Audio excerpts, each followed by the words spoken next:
بسم اللہ الرحمن الرحیم۔ کتاب کا نام ہے اصول الفقہ اور تالیف ہے شیخ محمد رضا مظفر علیہ الرحمہ کی، اور یہ کتاب مشہور ہے کافی زمانے سے، حوض علم نجف اشرف میں اور باقی مدارس میں جو ہے وہ پڑھائی جاتی ہے۔ جب آپ اس کتاب کے نام کے اوپر غور کرتے ہیں تو کتاب کا نام کیا ہے؟ اصول الفقہ، فقہ کے اصول۔ اصول کا مطلب ہمارے پاس واضح ہے کہ اصل وہی قاعدے کے معنی میں ہوتے ہیں، قانون کے معنی میں ہوتے ہیں۔ الاصل بمعنی قانون ہے، قوانین الفقہ۔ اور فقہ کی جب آپ بات کرتے ہیں تو فقہ سے مراد کیا ہوتی ہے ہمارے پاس؟ کہ کسی بھی حکم شرعی کو تفصیلی دلیل کے ذریعے سے حاصل کرنا، یہ کیا ہے؟ فقہ ہے۔ یعنی حکم شرعی کے اوپر بحث کرنا۔ حکم شرعی بھی کون سا؟ حکم شرعی جو فرعی ہوتے ہیں، ٹھیک ہے، اور اس کے پیچھے ہمارے پاس تفصیلی دلیل ہو قرآن سے، حدیث سے، جو بھی دلائل ہیں۔ تو یہ جو ہم ابھی شرح لمحہ پڑھتے ہیں، مقاصد پڑھتے ہیں، اس کو علم فقہ کہتے ہیں، کیونکہ اس میں تفصیلی دلائل کے ذریعے سے ہم حکم شرعی کو ثابت کرتے ہیں۔ تو یہی جو فقہ ہے، اس فقہ کے بھی کیا اصول ہیں؟ یعنی یہ جو ہم ابھی کام کرنے جا رہے ہیں جی، قرآن اور حدیث سے حکم شرعی ہم ثابت کر رہے ہیں، تو حکم شرعی ثابت کرنے کے لیے ہمیں کیا چاہیے؟ کچھ قوانین چاہیے، ٹھیک ہے۔ تو جب قوانین کی بات آتی ہے تو ہم کیا کہتے ہیں؟ بھی قرآن اور حدیث میں تو سیدھا سیدھا حکم شرعی لکھا ہوا ہے، آپ لوگوں نے کیا ثابت کرنا ہے وہاں سے؟ ٹھیک ہے، اقیموا الصلاۃ لکھا ہوا ہے، ٹھیک ہے، فاجتنبوا الرجس لکھا ہوا ہے، ساری چیزیں لکھی ہوئی ہیں، وہ حدیث میں لکھی ہوئی ہیں، آپ لوگوں نے کیا نکالنا ہے اس سے؟ تو یہی مولویوں کو کہتے ہیں نا کہ اتنا کیا نکال رہے ہیں؟ کون سا حکم شرعی آپ نے استنباط کیا مطلب؟ نکالنا، استخراج کرنا۔ تو ہم انہیں کہتے ہیں کہ بھئی ضرورت نہیں ہے حکم شرعی نکالنے کی، لکھا ہوا ہے حکم شرعی۔ وہ کہتے ہیں کہ لکھا ہوا ہے حکم شرعی، ہم کہتے ہیں حکم شرعی لکھا ہوا نہیں ہے، حکم شرعی کو کیا نکالا جاتا ہے۔ پہلے تو یہ طے ہو کہ حکم شرعی لکھا ہوا ہے یا نکالا جاتا ہے، ٹھیک ہے۔ تو ہم نے کہا بھی کدھر نماز کا حکم شرعی کدھر لکھا ہوا ہے؟ تو انہوں نے کیا پڑھی کہ اقیموا الصلاۃ، ٹھیک ہے، حکم شرعی آ گیا نا کہ نماز پڑھو، ٹھیک ہے، نماز قائم کرو، قائم یعنی تمام اجزاء ارکان کے ساتھ، شرائط کے ساتھ۔ تو یہ واضح طور پہ حکم آ گیا کہ نماز پڑھو، تو اب آپ نے کیا حکم نکالنا ہے؟ تو ہم نے کہا بھی آپ نے اس سے کیا ثابت کیا ہے؟ آپ نے کیا کہا ہے؟ نماز پڑھنا واجب ہے۔ یہ جو آپ نے لفظ واجب کہا ہے، یہ کیا لکھا ہوا ہے؟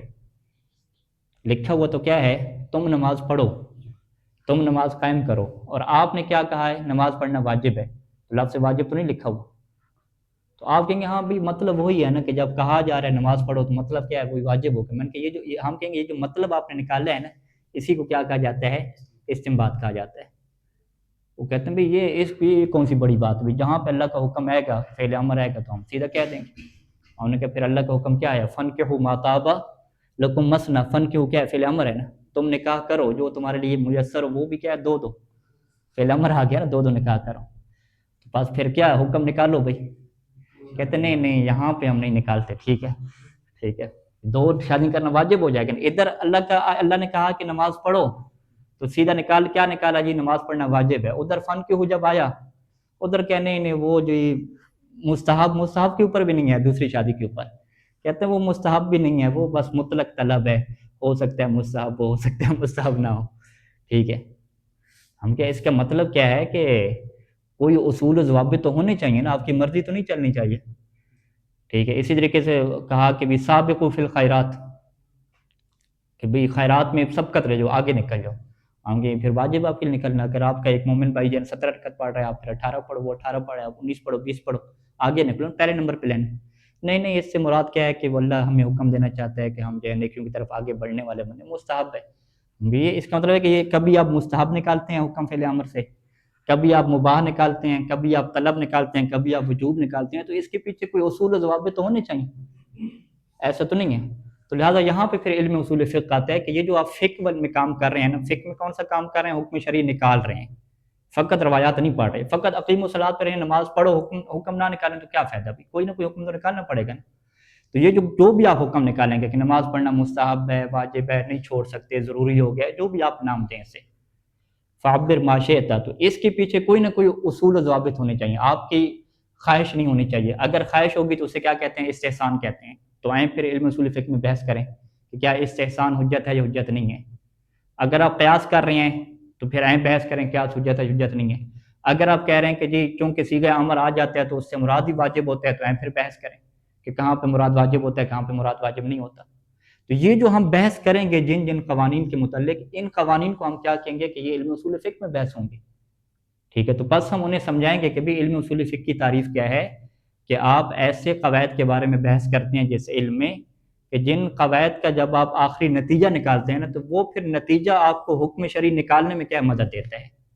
اس نتیجے کے بغیر آپ حکم شرعی نکال ہی نہیں سکتے. اگر اس نتیجے کے بغیر، یعنی علم اصول فقہ میں ان قواعد کے متعلق بحث کیے بغیر، وہاں پہ ایک نتیجہ بنائے بغیر آپ حکم شرعی نکالنے چلے گئے ہیں، تو وہ آپ کی ایک خطابت ہو سکتی ہے، تکے بازی ہو سکتی ہے، لیکن اس سے یہ نہیں کہہ سکتے کہ جی آپ کو علم فقہ حاصل ہو گیا اور آپ نے حکم شرعی کیا نکالنا شروع کر دیے.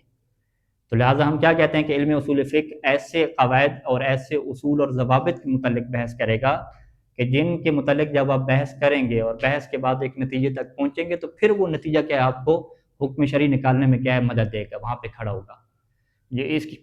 یہ جو ابھی مثال ہم نے دی ہے اقیم الصلاۃ کی، اس میں کیسے کہیں گے؟ ہم کہیں گے کہ اقیم الصلاۃ کیا صیغہ امر ہے اس کے اندر. ٹھیک ہے، اور پھر کبرا کیا بنائیں گے کہ صیغہ امر تدل علی الوجوب یا ظاہر علی الوجوب.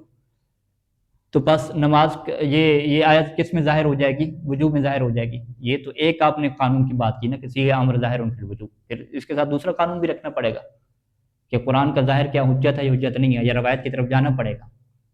اگر آپ کہیں کہ جی ہم اخباریوں کے نظریے کے مطابق نہیں چلتے کہ جی فقط روایت کو دیکھو، ہم کہتے ہیں نہیں قرآن کا ظاہر بھی حجت ہے. پھر آپ دو اصول آپ نے بنا لیے، ایک آپ نے یہ بنایا صیغۃ الامر ظاہر فی الوجوب، اور دوسرا کیا بنایا کہ ظاہر القرآن حجت. تو ان دونوں کو جب آپ اکٹھا جوڑیں گے تو تب آپ ان دو اصولوں کی بنیاد پہ اقیم الصلاۃ سے نماز کے وجوب کو ثابت کر سکتے ہیں، کیونکہ یہاں پہ لفظ واجب لکھا ہوا نہیں ہے، یہ آپ نے خود کیا نکالنا ہے. ہاں، ایک دوسری آیت کی بات کریں. دوسری آیت کون سی ہے؟ کتاب موقوتہ، جس میں لکھا ہوا ہے. کتاب موقوتہ کا لغت معنی کیا ہوتا ہے؟ لکھ دی گئی ہے نا. یعنی کتابن کا مطلب ہی کیا ہے؟ کتاب موقوتہ یعنی واجب کر دی گئی ہے. چلیں اس کا آپ ڈکشنری میں ایک اور معنی آپ کر لیں تو وہ ہو جائے گا ثابت، لیکن اقیموں کا معنی واجب تو نہیں لکھا ہوا نا ڈکشنری میں. ٹھیک ہے، وہ تو آپ کو اصول و ضوابط بنانے پڑیں گے. ہاں، کتاب موقوتہ کا مطلب آپ کو لکھ دیا کہ فرض کے معنی میں، یہ واجب کے معنی میں. وہاں پہ چلیں آپ کا کام چل جائے گا کہ واضح آیت ہے، اس سے نکالنے کی ضرورت نہیں پڑے گی. جبکہ وہاں پر بھی کیا ضرورت بعض وقت پڑتی ہے. مثال کے طور بہت ساری روایتوں میں کیا لکھا ہوا ہے کہ غسل الجمعہ واجب. ٹھیک ہے، شیخ صدوق علیہ رحمہ کیا ہے واجب سے کیا کہتے ہیں کہ غسل الجمعہ واجب ہے، یہ واجب کے معنی میں. ٹھیک ہے، باقی فقہا کہتے ہیں کہ نہیں، یہاں پہ واجب کس معنی میں ہے؟ مستحب موقت کے معنی میں. تو خود یہ جو لفظ ہیں، یہ لفظ بھی کیا ان کے اوپر بھی بحث ہو جاتی ہے کہ کیا یہ لفظ اسی واجب کو بیان کرتے ہیں جو آپ سمجھ رہے ہیں، یا یہ اس واجب کو بیان کرتے ہیں کہ جو مستحب موقت کے معنی میں. کیا مطلب ہے اس کا؟ تو لہٰذا ہر لفظ کے اوپر کیا ہے اصول و ضوابط کے مطابق بحث ہوگی. الفاظ کی بحث آپ کو کرنی پڑے گی کہ کون سے الفاظ کس معنی میں ہوتے ہیں.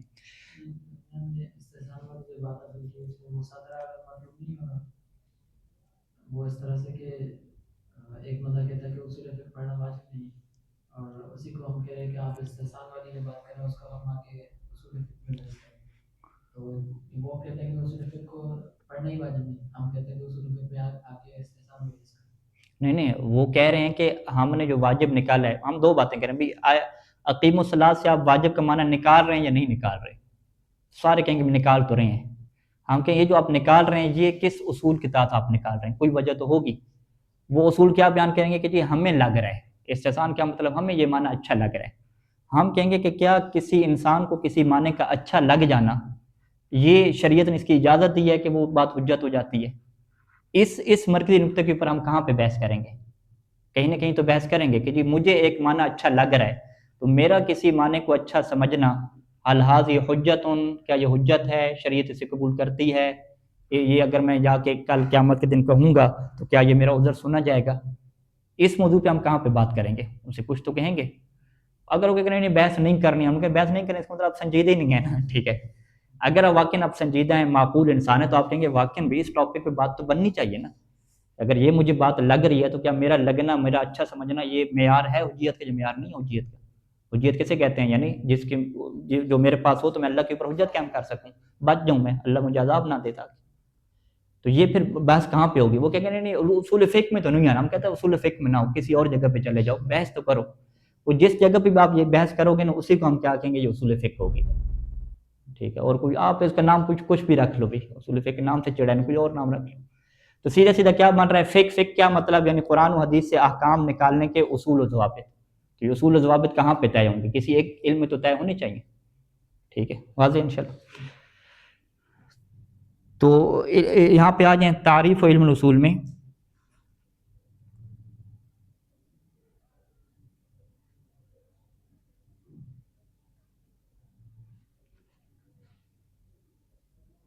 ہاں یہ ہے. تو تعریف علم الاصول میں کیا کہتے ہیں؟ علم اصول الفقہ ہوا علم، یہ وہ علم ہے یبحث فیہ، جس میں بحث کی جاتی ہے، ان قواعد، ایسے قواعد کے متعلق. قواعد کا لفظ یہاں پہ اسی اصول کی جگہ پہ آیا، کیونکہ اصول کا لفظ کیا ہوتا ہے، زیادہ واضح نہیں ہے، تو اس کی جگہ پہ قوانین کا لفظ استعمال کریں، قواعد کا لفظ استعمال کریں، تاکہ جو آپ کا معرف ہے وہ معرف کی نسبت سے کیا ہو جائے، اجلا اور واضح ہو جائے. ٹھیک ہے، قواعد کے متعلق بحث کی جاتی ہے. تقع نتیجہ تو پھر اس آپ کا جو نتیجہ ہے نا ان قواعد کا، بظاہر ضمیر کدھر جا رہی ہے؟ قواعد کی طرف جا رہی ہے، لیکن ابھی ہم دقت کریں گے تو اس کو آپ کو ضمیر میں کیا گڑبڑ کرنی پڑے گی. ٹھیک ہے، اور کس کی طرف پلٹانی پڑے گی؟ نہیں چلیں یہ بعد میں آپ میں نتیجہ آپ کو دے دیتا ہوں. پھر کیا، ابھی پھر ظاہری معنی کے مطابق چلتے ہیں.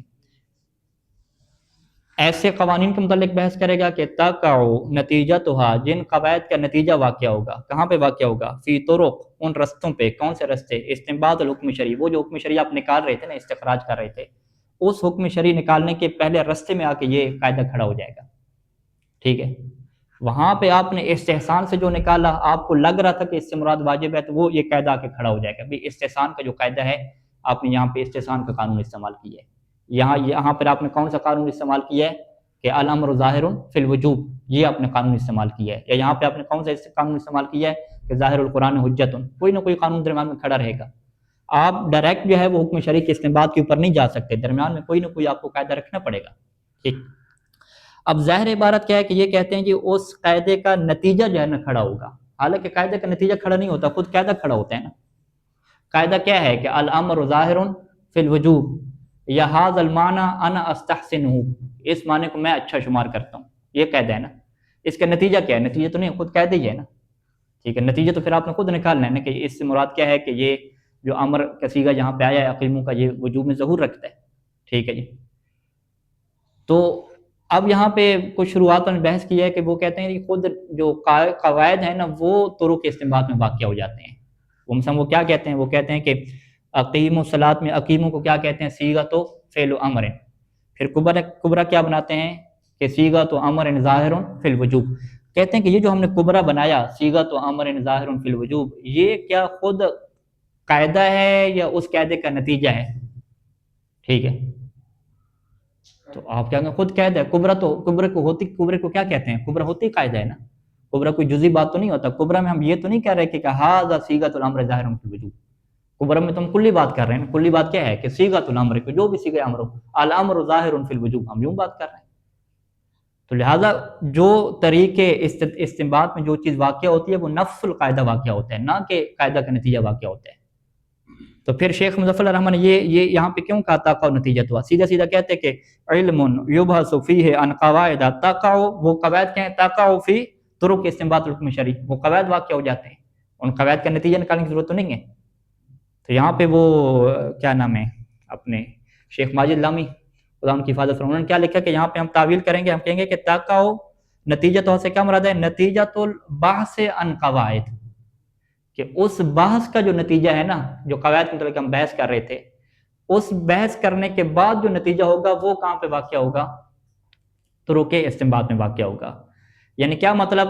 ابھی ہم نے اسے کیا کہا کہ بھئی آپ ٹھیک ہے اس سے ثابت کرنا چاہ رہے ہیں اقیم الصلاۃ سے، صیغہ امر سے کیا ثابت کرنا چاہ رہے ہیں؟ نماز کے وجوب کو. اور انکحوا سے کیا ثابت کرنا چاہ رہے ہیں؟ استحباب کو. تو آپ کون سا قاعدہ ہے بحث کرتے ہیں، قواعد کے اوپر بحث کرتے ہیں. تو جب قواعد کے اوپر بحث کریں گے تو بحث کے بعد جس نتیجے تک بندہ پہنچے گا، اب وہ نتیجہ کیا ہے؟ طرق استنباط میں واقع ہوگا. اس کا مطلب کیا ہے کہ علم اصول فقہ میں بحث کی جائے گی قواعد کے متعلق، یبحث فیہ عن قواعد، اور پھر اس بحث کا ایک نتیجہ ہوگا. ٹھیک ہے، یعنی ایسے بحث کرتے نہیں، اس بحث کا کیا ہوگا؟ ایک نتیجہ ہوگا. یہ نتیجہ کیا ہو جائے گا؟ طرق استدلال میں اور طرق استنباط میں کیا واقع ہوگا. اسے ہم پکڑ کے لے آئے کہ جی بحث کرو کہ آپ کو جو چیز اچھی لگتی ہے کیا وہ حجت ہوتی ہے، حجت نہیں ہوتی. اس قاعدے کے اوپر بحث چل گئی، کہتے ہیں استحسان کے اوپر. یا قاعدہ جو ہے وہ الامر ظاہر فی الوجوب کے اوپر بحث چل گئی. یہ بحث ہوتی رہی پھر آخری اس کا رزلٹ نکالا. اس نے کیا نتیجہ اپنایا کہ استحسان حجت ہے، قیاس حجت ہے. اب جو بھی اس نے نتیجہ اپنایا نا وہ نتیجہ کیا ہے اس کے لیے طرق استدلال میں استعمال ہوگا. جب بھی وہ استدلال کرے گا اپنے اسی نتیجے کو لے کر آئیے. ٹھیک ہے. لہٰذا اس عبارت کو کیا سیٹ کیا گیا؟ ینتقع نتیجۃ ہے، ینتقع نتیجۃ البحث، نتیجۃ البحث عن القواعد، یہ واقعہ ہوگا.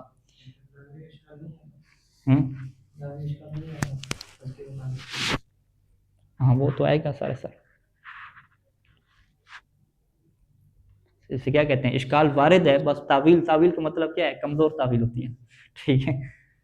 تقع نتیجتھا تقع نتیجۃ المسائل آپ کہہ دیں، نتیجۃ القواعد. نتیجۃ القواعد دیکھا جائے تو قواعد کا نتیجہ ہی واقع ہوتا ہے نا. مثلا کوئی جزئی مسئلے میں ہم جب ہوتے ہیں، کوئی بھی مسئلہ فقہی آ گیا ہے، تو جب ہم اس کو استخراج کرنے کے لیے جب ایک ہمارے پاس جیسے آپ نے مثال دی کلام روزہ فی وجوب، پھر اس مسئلے کو دیکھتے ہوئے کیونکہ امر ظاہر ہے فی وجوب میں، تو یہ ہم اسی میں سے ہے، تو اس میں بھی یہ یہاں پر بھی امر آیا ہوا ہے، تو یہ ادھر ہم نے ثابت کیا مطلب ظاہر ہے فی وجوب میں، یہاں پر بھی امر ظاہر فی وجوب ہے. نہیں طرق کے استنباط میں واقع کرنا ہے نا.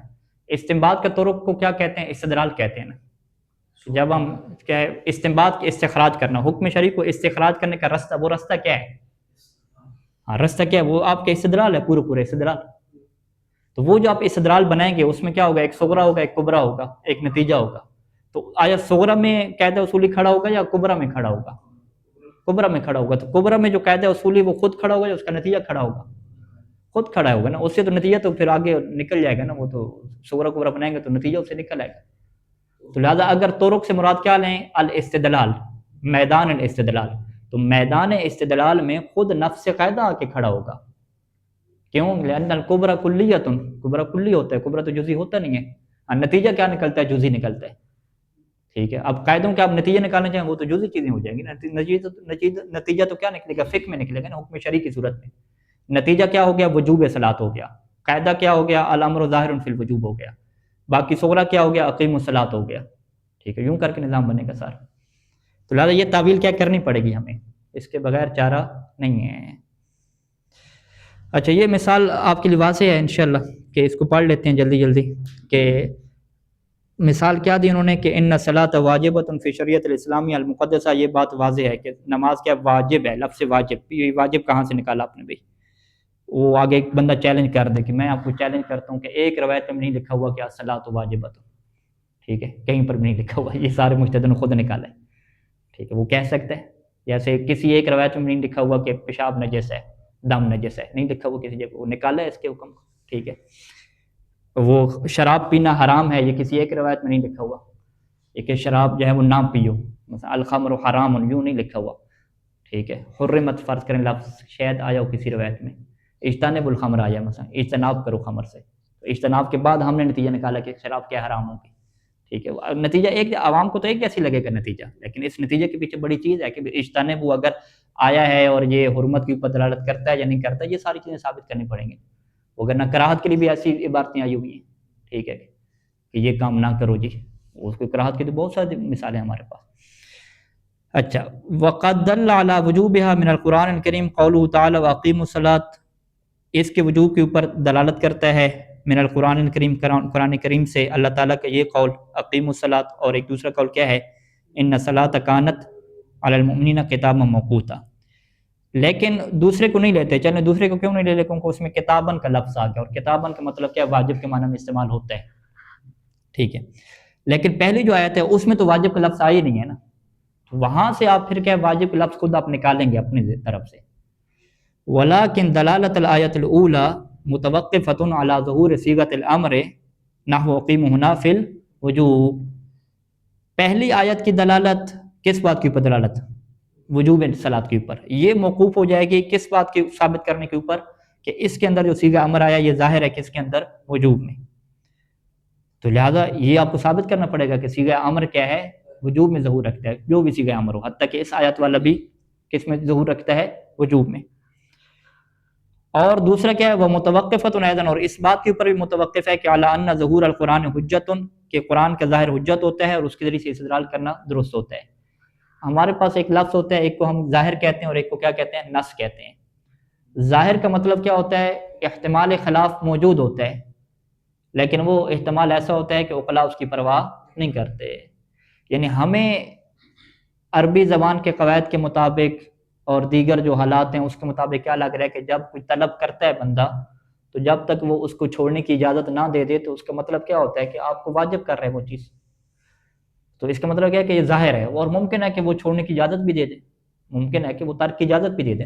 تو لہٰذا یہ ایک امکان تو رہتا ہے کہ اس نے امر دیا فعل کا، ممکن ہے کہ وہ ترک کی اجازت بھی دے دے. ترک کی اجازت دے دے گا تو یہ امر کس میں چلا جائے گا؟ مستحب میں چلا جائے گا. تو لہٰذا یہ احتمال تو ایک رہتی ہے. جیسے بہت ساری آیتیں فن کی روایات ہے، ٹھیک ہے، جو نکاح کرے لیست منی، وہ مجھ سے بھی نہیں ہے، اس طرح کی روایات ہیں، وہاں پر بھی اجازت ہے چھوڑنے کی. ٹھیک ہے، تو ممکن ہے کہ یہ صیغہ جو ہم ظہور اس کا سمجھ رہے ہیں اس کے جو خلاف معنی ہے وہ والا ہو جائے، لیکن اس خلاف معنی کا احتمال بہت تھوڑا ہے. تو بس یہ ظہور کیا، یہ جو ظہور کیا ہوتا ہے، ظہور کو کیا کہتے ہیں؟ ظنی کہتے ہیں نا. تو کیا یہ جو ظن ہے، یہ ظہور ہے، یہ حجت ہوگا یا حجت نہیں ہوگا؟ اس کے اوپر بحث ہوگی. ٹھیک ہے، تو لہٰذا ظن کو آپ کو حجت ثابت کرنا پڑے گا، یہ والا جو ظن ہے، تب جا کے کیا بات ثابت ہوگی. جبکہ ظہور کے مقابلے میں جو نص ہوتا ہے اسے کیا کہتے ہیں؟ قطع بھی کہتے ہیں. قطع میں کیا 100% بات ہے، کتابن کا دوسرا احتمال ہے ہی نہیں، کتاب موقوتا. ٹھیک ہے جی، اس کا دوسرا احتمال کیا ہے؟ کوئی بھی نہیں ہے. فرض کریں اگر نہیں ہے تو پھر وہاں پہ کیا ہمیں ضرورت نہیں پڑتی کسی اور قانون کو ثابت کرنے کی. وہاں پہ ظاہر کی بات نہیں ہوتی، وہاں پہ کس کی بات ہوتی ہے؟ قطع کی بات ہوتی ہے. تو ہمیں ظہور کی حجت کو ثابت کرنا پڑتا ہے، ظاہر قرآن کی حجت کو ثابت کرنا پڑتا ہے. باقی جو قطعی چیز ہے، جو واضح ہے، جس کا دوسرا معنی نہیں ذہن میں آتا ہے، تو اس کو تو ثابت نہیں کرنا پڑتا نا. تو وہ تو قطعی چیز ہے. قطع کیا حجت ہے؟ قطع کی حجت کو کیا کہتے ہیں؟ ذاتی ہے، اسے ثابت کرنے کی ضرورت ہی نہیں ہے. جبکہ ظن کی حجت کو ثابت کرنے کی ضرورت ہے. واضح؟ اچھا، تو دوسرا کیا ہے کہ اعلیٰ ان ظہور القرآن حجت، کہ یہ قرآن کا جو ظاہری معنی ہے یہ بھی آپ کے نزدیک کیا ہوگا؟ حجت ہوگا، اس سے استدلال کر سکتے ہیں. اور یہ دو مسائل کے کون بیان کرے گا بھی؟ یہ کہاں پہ طے ہوں گے؟ وَهَاتَانِ الْمَسْأَلَتَانِ يَتَكَفَّلُ بِبَيَانِهِمَا الْأُصُول. يَتَكَفَّلُ یعنی ذمہ داری لے گا. ٹھیک ہے، یہ آپ علم اصول میں آ کے بیان کریں گے. فَإِذَا عَلِمَ الْفَقِيهُ مِنْ هَذَا الْعِلْمِ، جب اس علم سے فقیہ جان لے گا، کیا جان لے گا؟ کہ أَنَّ صِيغَةَ الْأَمْرِ ظَاهِرَةٌ فِي الْوُجُوبِ، کہ صیغہ امر کیا ہے؟ وجوب میں ظاہر ہے. یہ فقیہ نے کب جانا؟ من هذا العلم، اس علم سے جانا، یعنی بعد البحث، بحث کے بعد، تحقیق کے بعد اسے علم حاصل ہوا. تو یہ جو اس کا علم ہے اسے کیا کہتے ہیں؟ نتیجہ کہتے ہیں. یعنی اس کی بحث کا نتیجہ کس شکل میں آیا؟ کہ ان صیغۃ الامر ظاہرۃ فی الوجوب. یہ اس نے نتیجہ نکالا نا. یہ نتیجہ کس کا ہے؟ اس کی بحث کا نتیجہ ہے. اور اسی طریقے سے اس کی بحث کا کیا نتیجہ نکلا؟ کہ ان ظہور القرآن حجت، کہ قرآن کا ظہور بھی حجت ہے. ٹھیک ہے، فقط قطع حجت نہیں ہے، نص حجت نہیں ہے، ظہور بھی حجت ہے. تو استطاعت، تو تب فقیہ استطاعت پیدا کرے گا کہ ان یستنبط من هذه الآیۃ الکریمہ المذکورہ ان الصلاۃ واجبۃ، تب وہ کہہ سکتا ہے کہ نماز واجب ہے. ٹھیک ہے، اگر یہ اصول وہ ثابت نہیں کرتا تو پھر وہ ہوا میں تیر مارنے والی بات ہے، یا وہ استحسان والی بات ہے، اس کو آپ کوئی معقول انسان نہیں کہتے.